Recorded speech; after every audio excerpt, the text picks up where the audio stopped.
a crowded first-class cabin on a flight from New York to Austin. A woman in a simple, worn sweatsuit, reading a book. A high-powered CEO, dripping in diamonds, who finds her presence offensive. The CEO whispers, "You must be in the wrong seat. This section is for people who've earned it." She mocks the woman's clothes, her hair, her very existence.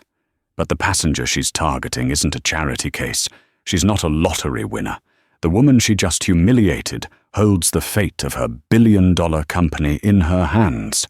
The CEO had no idea she was sealing her own doom, because the quiet woman in seat 2A was State Supreme Court Justice Evelyn Hayes. The chaos of JFK's Terminal 8 was a symphony of human anxiety.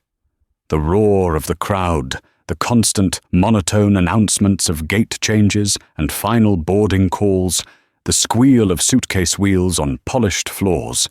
It was a frantic energy that Evelyn Hayes usually found fascinating. But not today. Today, she was just tired. Her flight, American 2:12 to Austin, was delayed by an hour, and the first-class lounge, usually a sanctuary, had been overfilled to the point of absurdity. She had retreated to the relative anonymity of the boarding gate, finding a hard plastic seat between a stressed-out family and a young man plugged into a laptop, his fingers flying. Evelyn blended in, and she preferred it that way. She wore no uniform. Her robes were metaphorical, a weight of responsibility she carried internally, not a costume for public consumption. Today, her attire was purely functional, a well-loved, soft grey sweatsuit, a pair of comfortable sneakers that had seen better days, and her reading glasses perched on her nose. Her hair, a distinguished mix of black and silver, was pulled back in a simple, no-nonsense bun. In her hands was a dog-eared paperback copy of a new legal thriller, its spine broken. To the casual observer, she was just another tired traveller, perhaps a grandmother heading to see her family. She was a grandmother, but she was also Justice Evelyn Hayes, Associate Justice of the Texas State Supreme Court. She was flying home after a grueling 3-day legal symposium in New York, where she had delivered the keynote address. She was exhausted down to her bones. A sharp, staccato click-clack, click-clack cut through the dull roar. It was a sound of impatient, expensive heels. "For God's sake, Bennett, I told you to handle it!" a voice snapped, laced with venom and privilege. Evelyn looked up from her book, her eyes adjusting. The woman approaching was Evelyn's exact opposite. She was a performance. She was tall, rail-thin, with immaculate blonde hair pulled into a severe, high-gloss ponytail. Her pantsuit was a sharp, sterile white, tailored so perfectly it looked more like armor than clothing. Diamonds glittered at her ears and throat. In one hand, she held a gleaming white iPhone to her ear, and in the other, she dragged a pristine, white-rimmed Rimowa carry-on. She was, Evelyn thought, the very picture of weaponized success. "No, I don't care what their counsel says," the woman spat into her phone. "You tell Shaw to bury them in motions. I want them bankrupt before they even see a courtroom. This is a billion-dollar appeal, Bennett, not a high school debate. Grow a spine, or I'll find someone who has one." She paced in front of the first-class boarding lane, her scent, an overwhelming cloud of Chanel, wafting over the seating area. She was radiating an aura of such intense self-importance that other passengers instinctively shuffled away, creating a small, clear circle around her. She was Candace Worthington, CEO of Worthington Price Innovations, a biomedical giant that had recently been found liable in a massive class-action lawsuit regarding a faulty medical device. Their entire future, their stock price, their very existence, now rested on a desperate appeal to the Texas State Supreme Court. Of course, Evelyn knew the case. Worthington Price versus Alvarez et al. It was on the docket for the next session. She was one of the 9 people who would decide its fate. She watched Candace for a moment, a familiar, weary sigh resting in her chest. The posturing, the casual cruelty. It was a performance she'd seen 1,000 times in her courtroom, usually from lawyers who were compensating for a weak case. Candace clicked her tongue, her eyes scanning the waiting area with profound disdain. Her gaze swept over the family, the student, and then landed, for a brief, sharp second, on Evelyn. Evelyn saw the micro-expression, a flicker of disgust, a slight upward curl of the lip.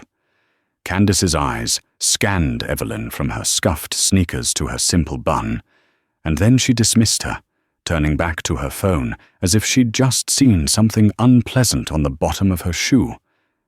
Evelyn simply looked back down at her book. The first clash had been silent, imperceptible, but it had happened. The line had been drawn. Group 1, first-class passengers, you may now begin boarding, the gate agent announced. Candace immediately snapped her phone shut. Bennett, I'm getting on the plane. Handle it. She strode to the front, pushing past an elderly man in a wheelchair to be the first one through. Evelyn waited. She was in seat 2A, a window. There was no rush. She let the other first-class passengers, a mix of businessmen and a young couple, board ahead of her. She was the last of the group to walk down the jet bridge, her paperback in hand.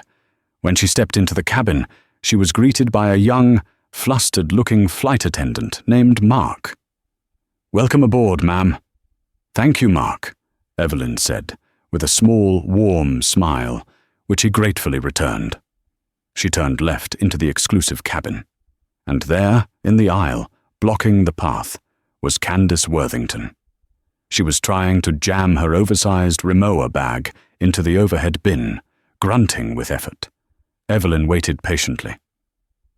"Excuse me," a man behind Evelyn said. Candace shot a glare over her shoulder. "It'll fit," she snapped at the bin, as if it had personally offended her. She gave it one final, violent shove, and the latch clicked. She turned, almost colliding with Evelyn. Candace froze. She looked at Evelyn, then at the empty seat 2A, then back at Evelyn. Her face, for a split second, was one of pure, unadulterated confusion. "You can't be serious," she muttered under her breath. She then plastered on a smile that was all teeth. "Excuse me," she said, her voice dripping with fake politeness. "I think you might be lost. Economy is that way." She pointed dismissively toward the back of the plane. Evelyn felt the eyes of the other passengers, the man in 1D reading the Wall Street Journal, the young couple in row 3 who quickly looked away. "I'm in 2A, ma'am," Evelyn said calmly, holding up her boarding pass. Candace's smile vanished. She looked at the ticket, then back at Evelyn's face, then, pointedly, down at the grey sweatsuit. "How nice," she said. The 2 words were packed with a universe of contempt. She huffed, squeezed into her own seat, 2C, and immediately pulled out her phone. Evelyn settled into 2A, ignoring the hostile energy radiating from 2 feet away. She buckled her seatbelt, pulled out her book, and prepared for the 5-hour flight. It was going to be a long one. The first-class cabin was a bubble of beige leather and hushed quiet. The pre-departure service began. Mark, the flight attendant, moved down the aisle with a silver tray. "Ma'am, can I get you a pre-departure beverage? Champagne? Orange juice?" he asked Candace. "Double scotch. Macallan 18. "No ice," Candace ordered, not looking up from her phone, where she was typing with furious, stabbing motions. Mark hesitated. "We typically only serve wine and champagne before takeoff, ma'am. I can get you that as soon as we're in the air." Candace finally looked up, her blue eyes like ice picks. "Do you know who I am?" she asked, her voice dangerously quiet. "Ma'am, it's just FAA regulations," Mark stammered, his face flushing. "It's a request, not a debate. I am a concierge key member, and I spend more on this airline in a month than you make in a year. Get the scotch." Mark withered. "Yes, ma'am. Right away." He turned to Evelyn, his professional smile looking strained. "And for you, ma'am?" "Just a bottle of water, please, Mark." "And thank you," Evelyn said, giving him a look of solidarity. Candace snorted, a sharp, ugly sound. "Should have asked for the Macallan, honey," she said, just loud enough for Evelyn to hear. "It's probably the only chance you'll ever get." Evelyn turned a page in her book, refusing to take the bait. This only seemed to infuriate Candace more. The woman was a predator, Evelyn realized, and she hated being ignored. Mark returned with the scotch and the water. Candace downed half the scotch in one gulp. She pulled her phone back out and dialed. "Bennett? It's me." "Unbelievable," she said, her voice now carrying through the cabin. "You will not believe the person they let sit next to me." Evelyn focused on the words in her book, but it was impossible not to listen. "No, I'm not kidding. In first class, it's like they're just giving these seats away. I think she won a radio contest. She's in a pajama set. It's disgusting. Some people have no concept of a standard. They just dilute the experience for the rest of us." Evelyn felt a familiar, cold anger settle in her stomach. It wasn't for herself. She'd endured far worse in her 63 years, faced down bigots in courtrooms and condescension in boardrooms. It was the sheer, unadulterated arrogance that angered her. The assumption that wealth equaled worth. "It's just, you know," Candace continued, her voice rising. "You pay for a premium service. You expect a premium environment. Not this." She made a vague, dismissive gesture toward Evelyn. Evelyn slowly lowered her book. She turned and looked directly at Candace. "Ma'am," Evelyn said, her voice quiet but firm, carrying the natural authority of a courtroom.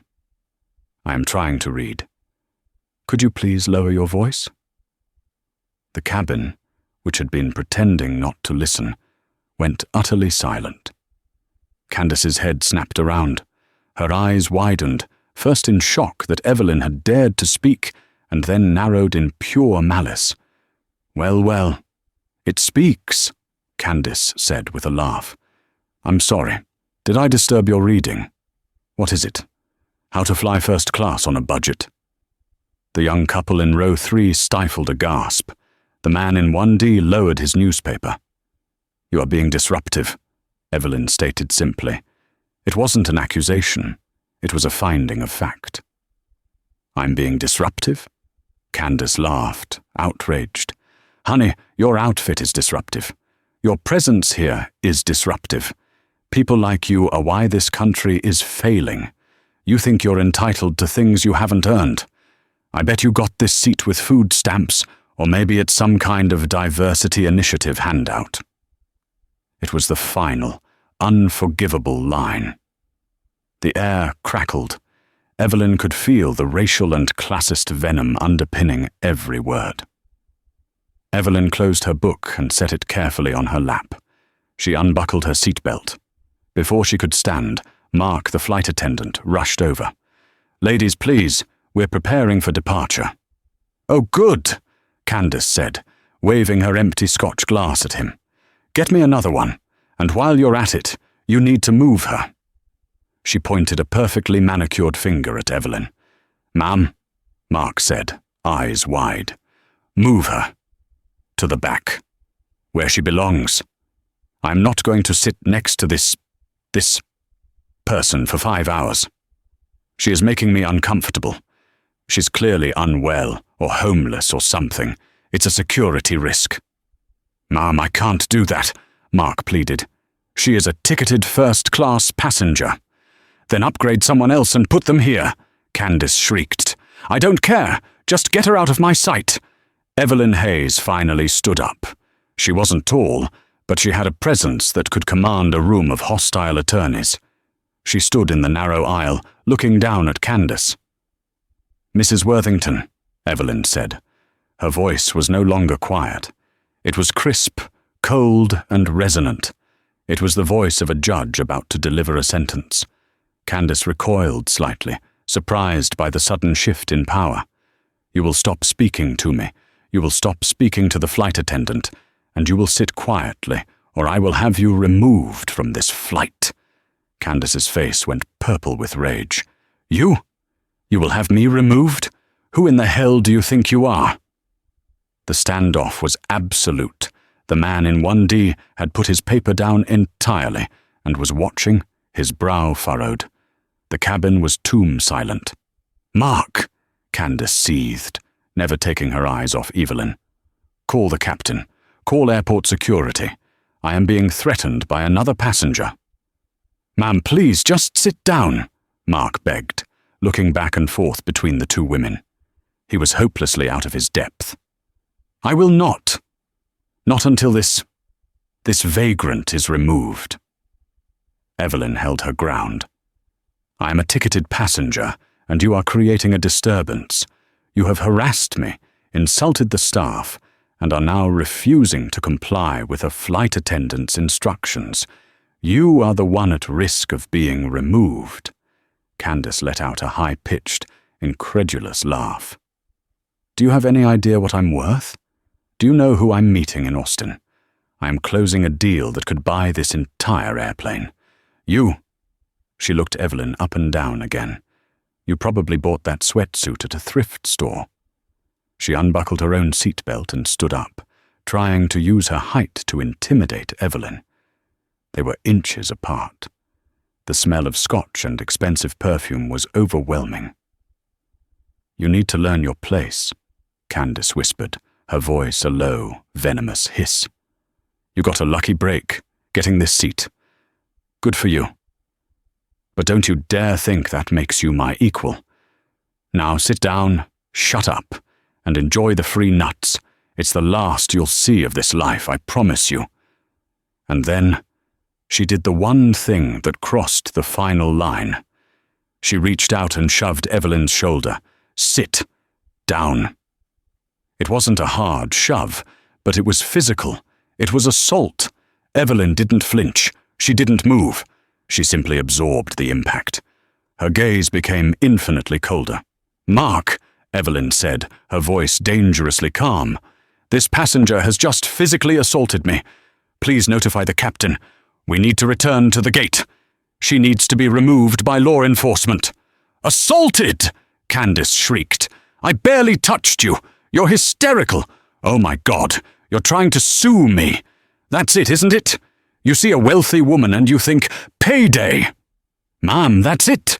Mark suddenly found his courage, his professionalism snapping into place. "You cannot put your hands on another passenger. I have to call the cockpit."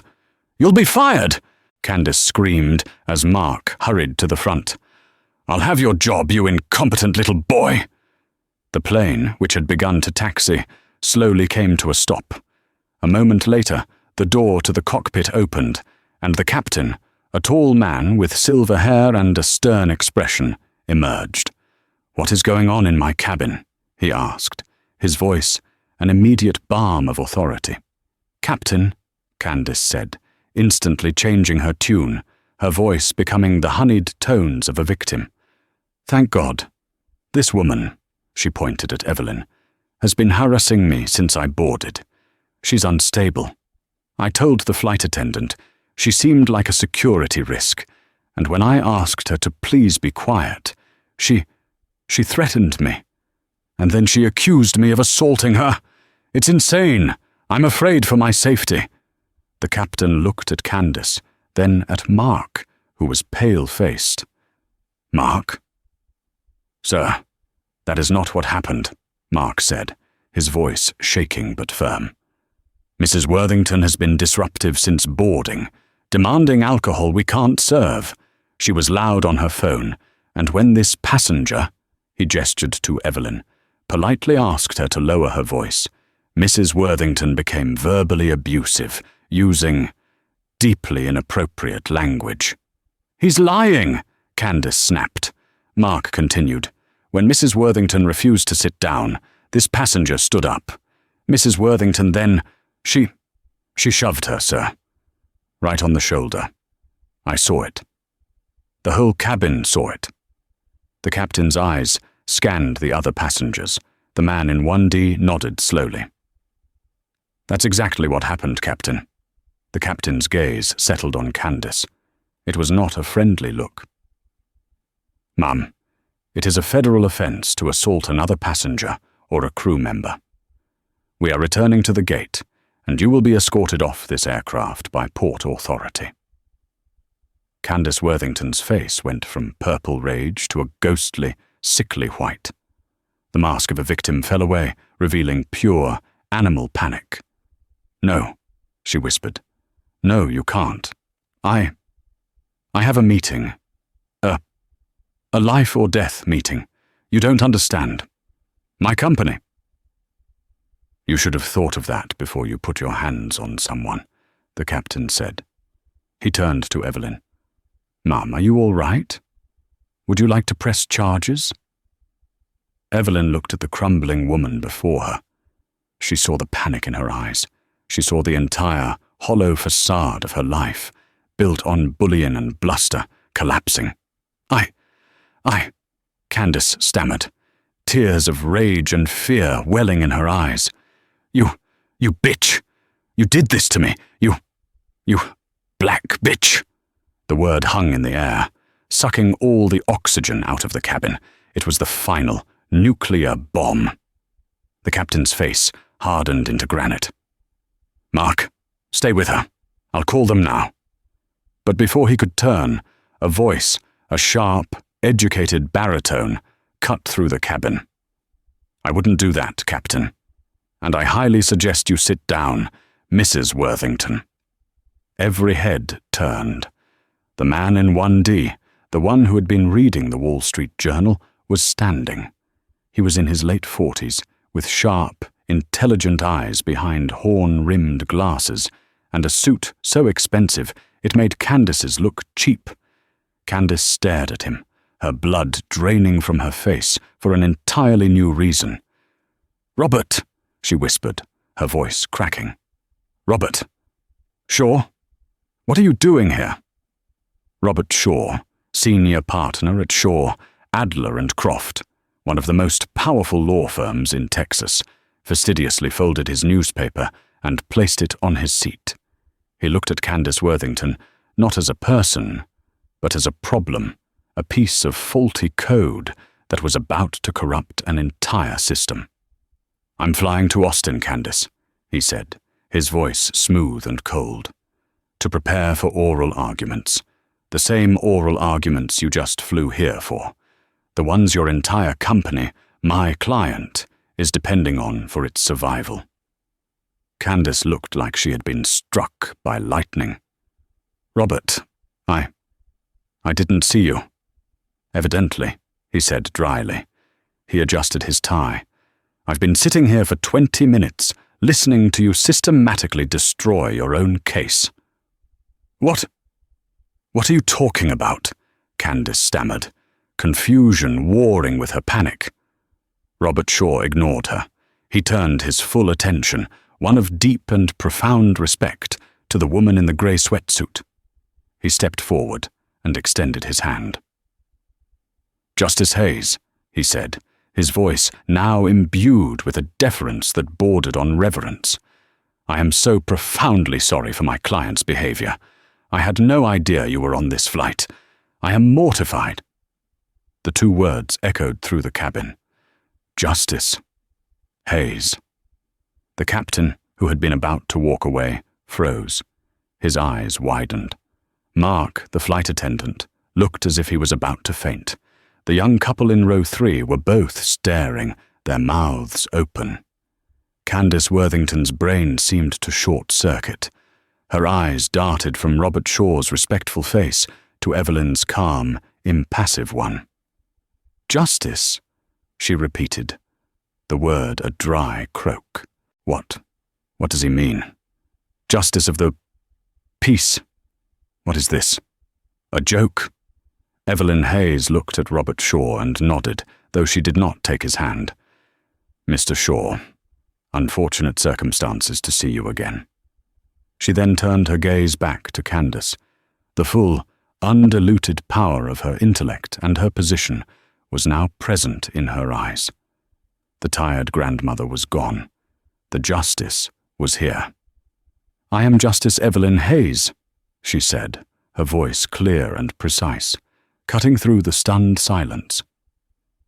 "Of the Texas State Supreme Court, the court that is scheduled to hear your company's appeal, Worthington Price vs. Alvarez, in 3 weeks." If Candace had been pale before, she was now translucent. Every drop of blood had left her face. She looked at Evelyn, at the simple grey sweatsuit, at the kind, tired eyes that were now sharp as diamonds, and she understood. The woman she had mocked, the woman she had called homeless, the woman she had called a diversity handout, the woman she had shoved, the woman she had just called a black bitch, was one of the 9 people who held her entire billion-dollar legacy in her hands. Candace's knees buckled. She physically grabbed the seat back to keep from falling. "No," she whispered. "Oh no. Oh God, no." She turned to Evelyn, her entire demeanor transforming in an instant.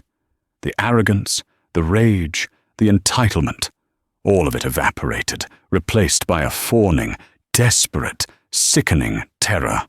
"Justice Hayes, Your Honor, I had no idea. I didn't know. I was stressed. I'm not myself. It was a joke. A terrible, terrible joke." "It was not a joke, Mrs. Worthington," Evelyn said, her voice devoid of emotion. "It was an assessment of your character, and you delivered it loud and clear for the entire cabin to hear. But you can't. The case!" Candace frantically looked at her lawyer. "Robert, tell her this has nothing to do with the case. It's separate." Robert Shaw looked at his client with a mixture of pity and utter contempt. "Candace," he said, "shut up. Just shut up. You have done enough." He turned to the captain. "Captain, I can vouch for Justice Hayes. The security risk here," he motioned to Candace, "is my client, who has just assaulted a sitting member of the state judiciary." The captain, now understanding the full gravity of the situation, nodded grimly. "We are returning to the gate." "No, please," Candace wailed, this time for real, the sound high and pathetic. "Justice Hayes, please, don't let them. I'll apologize. I'll do anything. I'll donate to your campaign. I'll... This was, somehow, the worst thing she could have said. Evelyn Hayes's eyes flashed with a cold fire. "Mrs. Worthington, you are now attempting to bribe a justice. I highly recommend you stop talking." Candace finally broke. She collapsed into her seat, 2C, and covered her face, her shoulders shaking in ragged, terrified sobs. The plane, which had been sitting motionless on the tarmac, began a slow, humiliating taxi back to Terminal 8. Robert Shaw let out a long, heavy sigh and looked at Evelyn. "Your Honor, on behalf of my firm..." Evelyn held up a hand. "It's not your fault, Mr. Shaw, but you have a significant problem, and so do I." The plane docked at the gate with a quiet sigh of hydraulics. The ding of the fasten seatbelt sign turning off sounded like a death knell. No one moved. The first-class cabin was a frozen tableau of shock and second-hand embarrassment. 2 uniformed Port Authority police officers boarded the plane, their expressions grim. "Captain?" one of them asked. The captain pointed. "This woman, Candace Worthington, in 2C. Candace, who had been sobbing, looked up, her mascara-streaked face a mask of horror. "No, please, it was a misunderstanding." "Ma'am, please gather your belongings. You need to come with us," the officer said. "Justice Hayes!" Candace shrieked, appealing to her. "Please tell them I'm not a criminal. I was just upset." Evelyn looked at her. She felt a profound sadness, not for Candace, but for the poison that created her. "I will not be pressing assault charges," Evelyn said quietly to the officer. Candace gasped, a flood of relief washing over her. "Thank you. Oh God, thank you, Your Honor. You are a saint." "However," Evelyn continued, cutting her off, "she did refuse to comply with a flight crew. She was disruptive, and she did admit to putting her hands on me. That is for the airline and the captain to decide." The captain stepped forward. "American Airlines wishes to press charges for interference with a flight crew. She's barred from this flight, and from the airline, permanently." The relief on Candace's face vanished. "No, you can't." "Ma'am, let's go," the officer said, his voice now hard. As they pulled a sputtering, hysterical Candace Worthington from her seat, her eyes locked on Robert Shaw. "Robert, fix this. You fix this or you're fired." Robert Shaw didn't even look at her.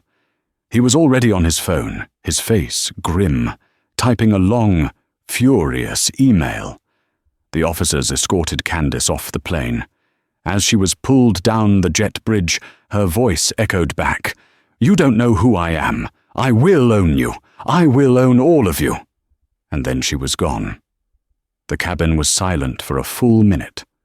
Finally, the captain's voice came over the PA. "Ladies and gentlemen, we apologize for the disturbance. We will be underway as soon as we refuel and find a replacement for that passenger. We appreciate your patience." Mark, the flight attendant, looked at Evelyn, his eyes wide. "Justice Hayes, I'm so sorry. I should have." Evelyn gave him a warm, reassuring smile. The grandmother was back. "Mark, you did just fine. You handled a difficult situation as best you could. Now, that bottle of water would be lovely." Mark nodded, relief flooding his face. Robert Shaw sat down in the now empty seat 2C across the aisle. He put his head in his hands for a moment, then looked at Evelyn. "Your Honor," he said, his voice low, "I have just tendered my firm's resignation as counsel for Candace Worthington personally. We can no longer represent her.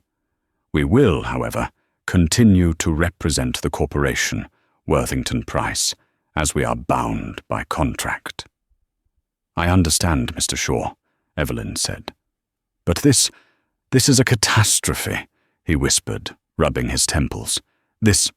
Her outburst, her language. This is a judicial ethics nightmare." "It is," Evelyn agreed.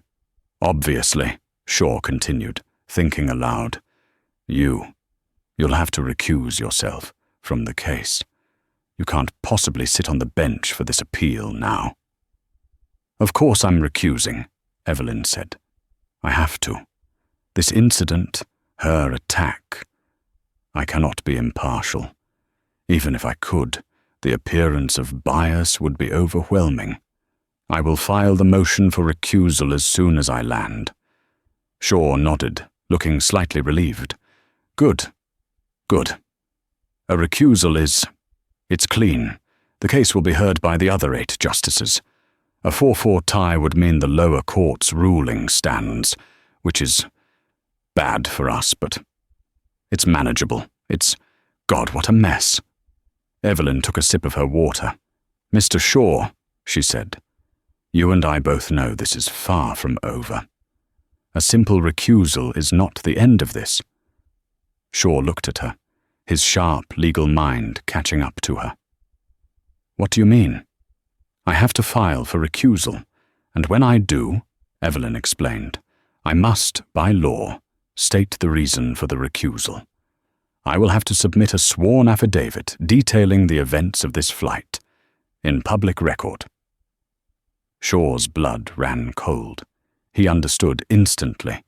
"It will all be in there, Mr. Shaw," Evelyn said, her voice a soft, surgical instrument. Her demanding I be moved, her comments about welfare points and diversity handouts, her physical assault, and of course the final word she used. Shaw's face went white. Public record, he breathed. The media, the other justices, the board.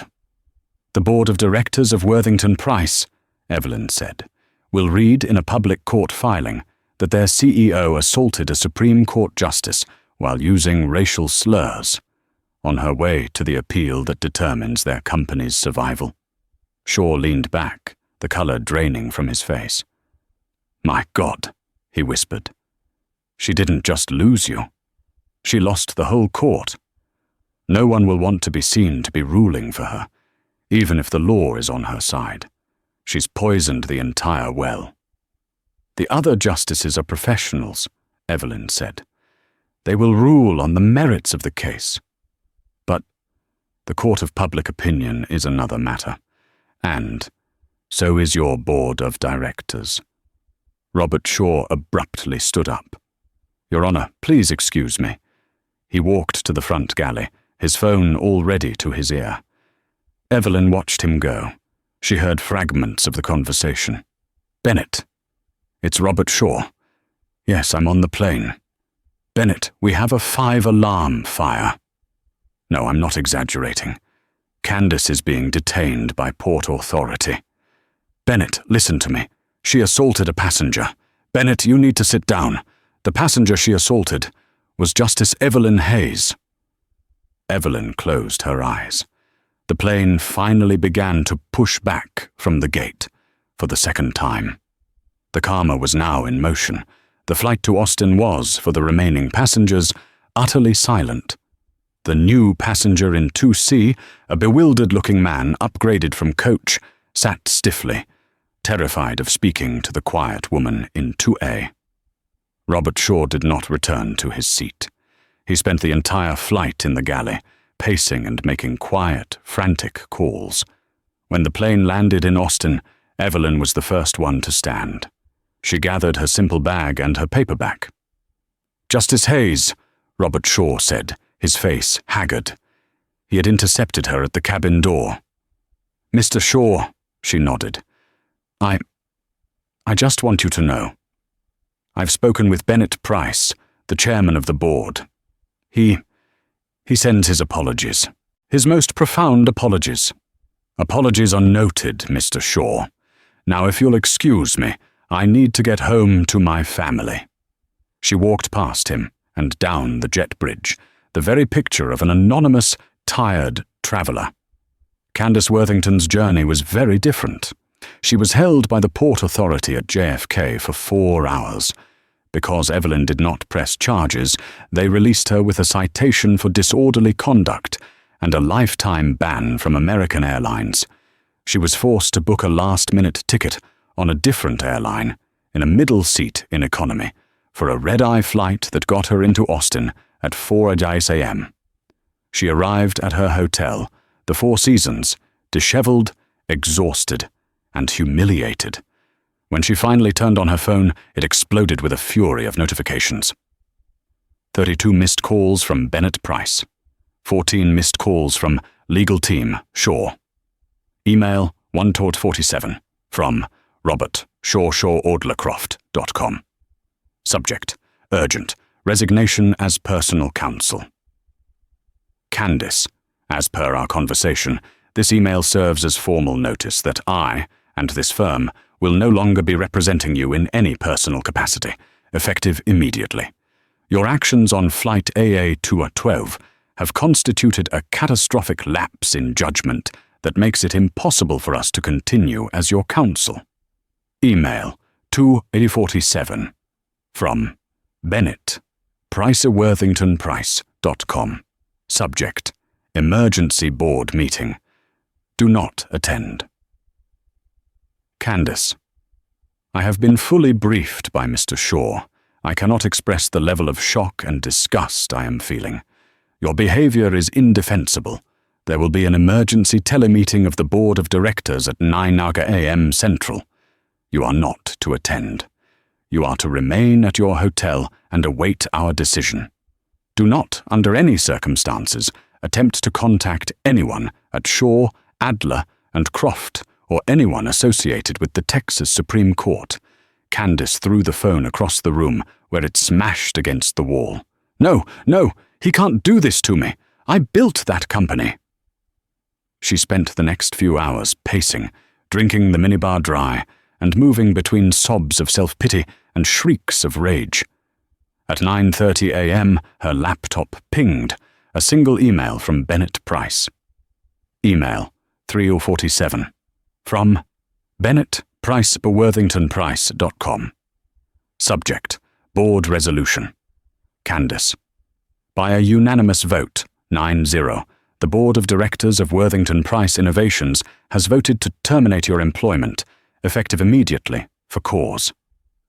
Your actions on Flight AA2212, which we understand will soon be public record in a motion for recusal by Justice Hayes, constitute a gross violation of your contract's moral turpitude clause, Article 11, Section 4. You have brought the company into public disrepute and have actively jeopardized our pending appeal, on which the entire future of this company rests. You are a liability we cannot afford. Security is being dispatched to your office in Houston to clear your personal effects. Your corporate accounts are frozen. A press release announcing your resignation and the appointment of an interim CEO will go out at 10 a.m. Do not contact us. Any further communication will be through our lawyers. Bennett. Candace didn't scream. She just went numb. She sank to the floor of the 2,000 a night suite, fired. She, Candace Worthington, who had been on the cover of Forbes, was fired, terminated for cause. She would get no severance, no golden parachute. Her stock options were void. She was ruined. 2 days later, Evelyn Hayes sat in her chambers in Austin. The office was quiet, lined with mahogany bookshelves, groaning under the weight of Texas legal history.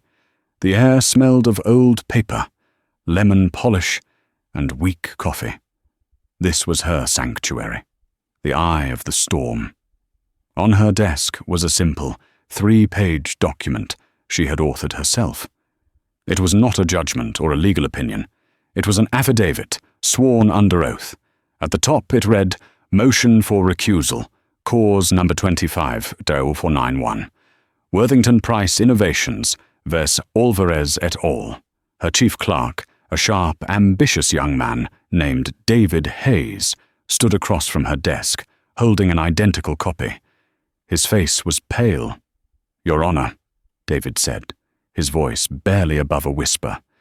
This is, the language. Are you absolutely certain you want to include the direct quotations? Diversity handout? He couldn't even bring himself to say the final, racial slur. Evelyn looked up from the document, her reading glasses perched on her nose. The Texas Code of Judicial Conduct, Canon 3B, 6. David, she said, her voice as calm as if she were reciting a grocery list, requires a judge to disqualify herself in any proceeding in which her impartiality might reasonably be questioned. It is not about whether I feel impartial. It is about the appearance. And after being assaulted, berated, and subjected to that specific epithet by the CEO of the appellant company, a reasonable person would indeed question my impartiality. She signed the last page with a firm, steady hand. Her signature was a series of elegant, decisive loops. The public, she continued, must have faith that the judiciary is blind. For me to sit on this case would be to abuse that faith, and for me to recuse without cause, or with a sealed, vague reasoning, would only invite speculation and suspicion. It would be a different kind of poison. She pushed the signed document across the desk. The truth is the only clean instrument we have, David. File it. It is a public document. David took the affidavit as if it were a live grenade. Yes, Your Honor. He walked out, his footsteps echoing in the quiet hall, on his way to the clerk's office to upload the document to the court's public-facing electronic filing system. The bomb was set. It did not take long to detonate. At 4:17 p.m. that same day, Alex Vance, a legal affairs reporter for the Texas Tribune, was on his 5th cup of coffee, listlessly scrolling through the Thames portal for any filings of note. He was looking for mundane procedural updates. Instead, he found a landmine. Motion to recuse, Hayes J. Worthington Price, he muttered to himself. That's weird. Why would Evelyn Hayes recuse from the biggest corporate case of the session? She doesn't have any. He clicked the link. The PDF opened. Alex began to read. His eyes scanned the dry, legalistic preamble. Then he got to paragraph 3.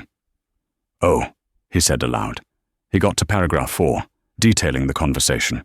"Oh no." He got to paragraph 5, detailing the assault and the final, catastrophic quote. Alex Vance dropped his coffee mug. It shattered on the floor, splattering hot liquid and ceramic shards across his shoes. He didn't even notice. He was silent for a full 10 seconds, his eyes wide, rereading the words to make sure he wasn't hallucinating. "Jenna!" he bellowed, grabbing his phone and scrambling from his chair. "Scrap the front page, scrap everything. I don't care about the governor's budget. I have the biggest story of the year. You are not going to believe this." At 5:01 p.m., the Texas Tribune app pushed a notification that went to the phone of every politician, lobbyist and lawyer in the state. Exclusive. Worthington Price, CEO, Candace Worthington, accused of racist attack. Assault on State Supreme Court Justice Evelyn Hayes in bombshell recusal affidavit. By 6 p.m., it was on the Associated Press wire. By 7 p.m., the New York Times and the Washington Post had their own versions up. By 9 p.m., it was the lead story on CNN. The affidavit itself screenshotted and displayed in full, the racial slur redacted with a tasteful but damning series of asterisks. The effect was instantaneous and absolute. In Houston, Bennett Price, the chairman of Worthington Price, was in an emergency teleconference with the board. They had already fired Candace, but it was like trying to patch a bullet hole in a dam. "The stock is in free fall," yelled a board member from Chicago. "We're halted pre-market, but the futures are... My God, Bennett, it's a bloodbath. We've lost 60% of our value in 3 hours. Our PR firm just quit," Bennett shouted, his face purple. "They sent us a one-line email. We are no longer able to represent you. We find Ms. Worthington's actions morally radioactive." Robert Shaw was patched in, his voice thin and reedy.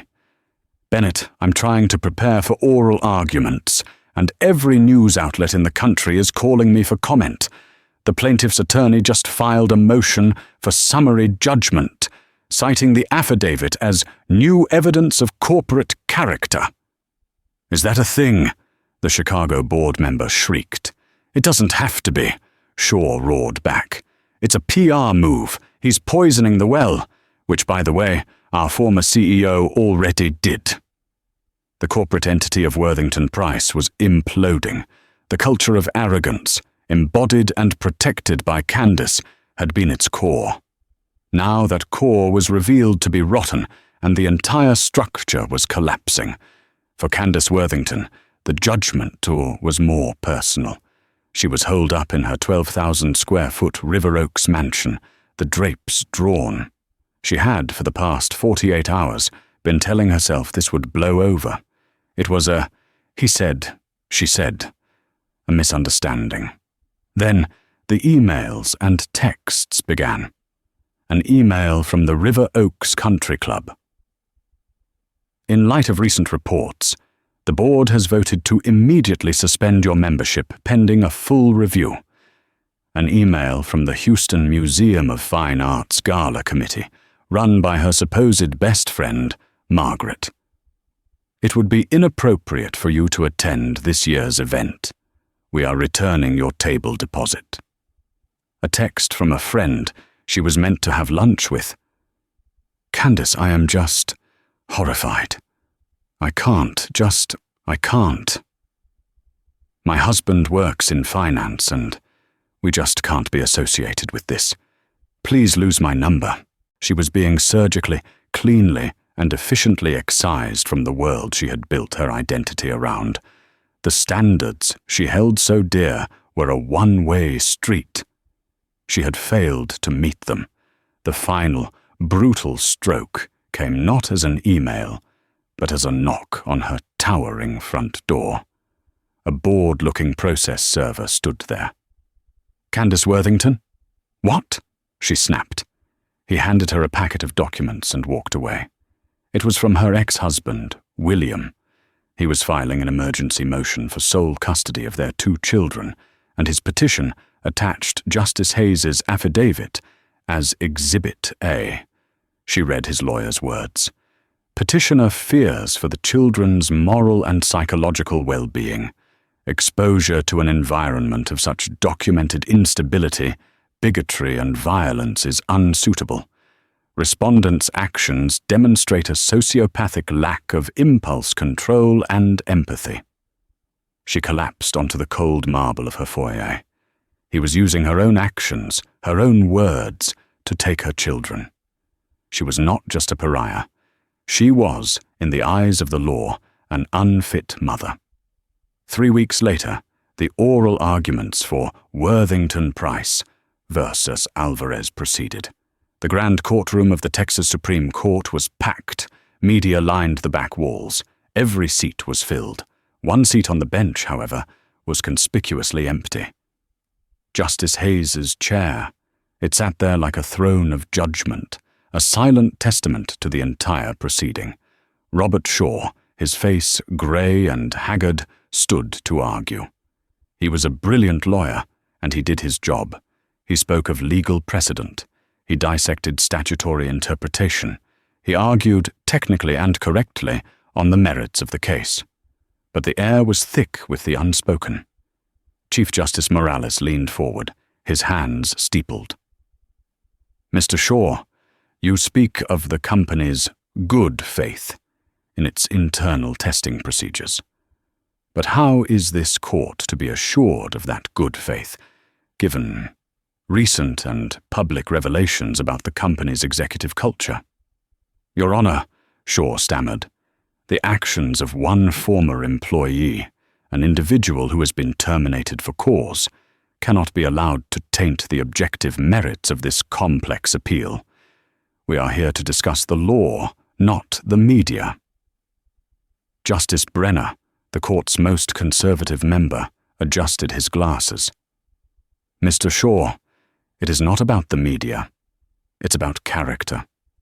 A company that allows that kind of individual to rise to the very top, to be its public face.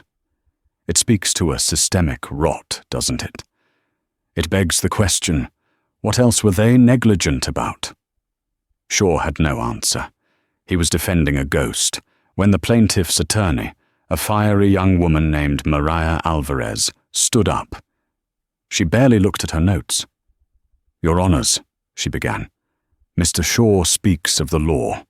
I'm here to speak of the facts.